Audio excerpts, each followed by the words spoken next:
नमस्कार, मी भारती. तर आज आपण बनवणार आहोत चवळीच्या ओल्या दाण्यांची भाजी किंवा ओल्या शेंगांची भाजी. तर आहे ना, मी बाजारातून चवळीच्या शेंगा विकत आणलेल्या होत्या आणि त्या स्वच्छ पाण्याने धुवून घेतलेल्या आहेत. आणि धुतल्यानंतर त्यांची साल काढून आपण सर्व दाणे वेगळे करून घेणार आहोत. शेंगांचे दोन्ही साईडकडील देठ हाताने मोडून त्यातील बिया काढून घेणार आहोत.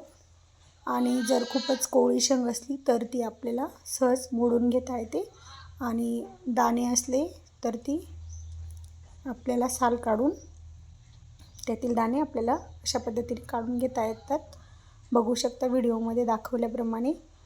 आणि जास्त करून मी दाण्यांच्याच शेंगा आणलेल्या होत्या बाजारातून. ओल्या दाण्यांची भाजी जास्त छान लागते कोरड्या दाण्यांपेक्षा, म्हणून मी ओल्या शेंगा बाजारातून नेहमी आणत असते. अशा पद्धतीने आपण सर्व चवळीमधून सर्व दाणे काढून घेणार आहोत. आणि ही जी कोवळी शेंग आहे तर ही मोडून पण मी तुम्हाला दाखवलेली आहे. त्यांच्या मोडताना किस निघतो, तो किसही आपण काढून घ्यायचा आहे. अशा पद्धतीने सर्व शेंगातील दाणे आणि कोवळ्या शेंगा मी मोडून घेतलेल्या आहेत, बघू शकता तुम्ही. आता त्यासाठी मी वाटण तयार केलेलं आहे. शेंगदाण्यांचे पाणी घालून वाटण करून घेतलेलं आहे.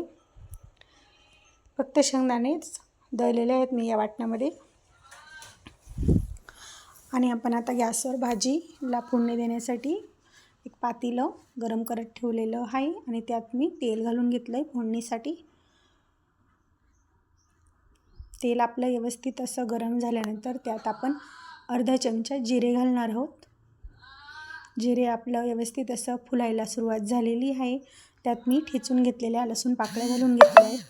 लसूण ठेचून घेतल्यामुळे भाजीला खूप छान अशी चव येते. आणि आपला लसूणही हलकासा तांबूस रंग होईपर्यंत परतला गेलेला आहे, बघू शकता तुम्ही. आता आपण यात मसाले घालणार आहोत. काळा मसाला घातला आहे मी अर्धा चमचा, लाल मसाला अर्धा चमचा घातलेला आहे. आणि मसाले मंद आचेवरच तळून घ्यायचे आहेत. आणि वरून मी चवळीच्या ओल्या शेंगांचे जे दाणे आहेत ते टाकले आणि वरतून मी हळद घातली.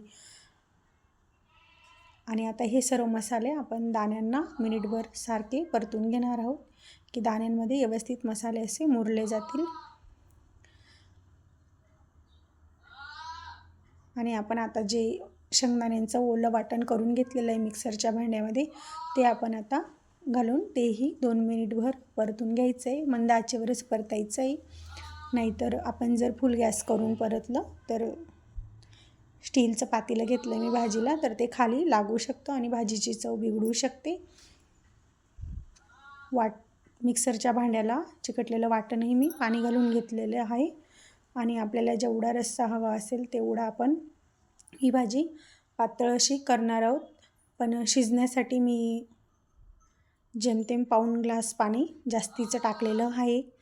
आणि ही भाजी मंद आचेवर 10 ते 15 मिनिटं सारखी उकळी आल्यानंतर मंद आचेवर आपण शिजवून घेणार आहोत. गॅस फुल नाही करायचा आहे. यात आपण आता मीठ घालून घेतलं आहे चवीपुरतं. आणि बघा, तुम्ही बघू शकता किती पातळ अशी वाटत आहे ही भाजी, परंतु 15 ते 20 मिनिटांनी शिजल्यानंतर ही भाजी मंद आचेवर शिजल्यानंतर खूप छान अशी तर्रीदार तयार झालेली आहे, बघू शकता. माझी रेसिपी आवडल्यास लाईक शेअर करा व चॅनलला नवीन असाल तर सबस्क्राईब करा. माझा व्हिडिओ आवडल्यास लाईक शेअर करा.